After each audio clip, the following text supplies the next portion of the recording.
আসসালামু আলাইকুম। আজকে আমি কথা বলবো যে আহাদ তিশা আখি এই তিনজনরে নিয়ে। তিনজন তো অনলাইনে তিনজনের মানে লাইভে ঢুকাই যায় না, এত লাইভ এত কথা। আখি আখি চলে গেছে, তোমাদের ডিভোর্স হয়ে গেছে, চলে গেছে, ও আলাদা মতো ওর ছেলেকে নিয়ে ও আছে থাক, তাই না? এটাই তো তোমার আহাদের বাপ হিসাবে যাবে, দেখে আসবে, পারলে কিছু ভরণ পোষণের দায়িত্ব যদি ইচ্ছা করে দিবে, সেটা তাদের ব্যাপার। তো ওইটুকু দুধের বাচ্চাকে তো আর আলাদা করা এটা কোনো ঠিক না, তাই না? এইটুকু বাচ্চারে নিয়ে শুনলাম নাকি নিয়ে আসছে, নাকি আসে না জানি না, শুধু একটু দেখলাম যে নাকি দুধের বাচ্চারে নিয়ে চলে আসছে বা আসতে চাইছে। এটা কি আসলেই ঠিক?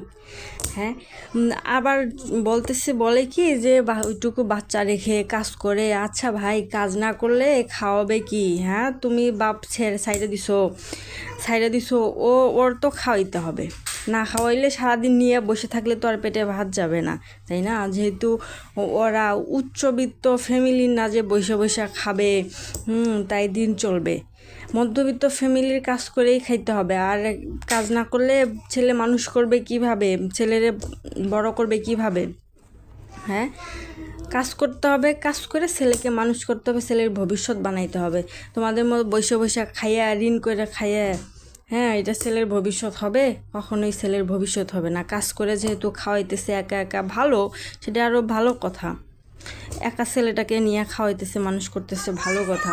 কিছুদিন আগেও দেখলাম যে আহাদ আরেকটা ছেলে মিলা বলতেছে কি যে সারা জীবন বউ হয়েই যাবা, বউ আর সাইজেই যাবা, বউ হইতে পারবা না।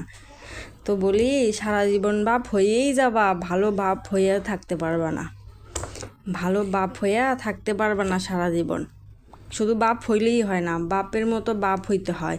আখির তিশার একটা ছেলে বাড়িতে পড়ে আছে, কোনো দিন খোঁজ নেয় না বা দেখি না ওর বিষয়ে কোনো কথা বলতে।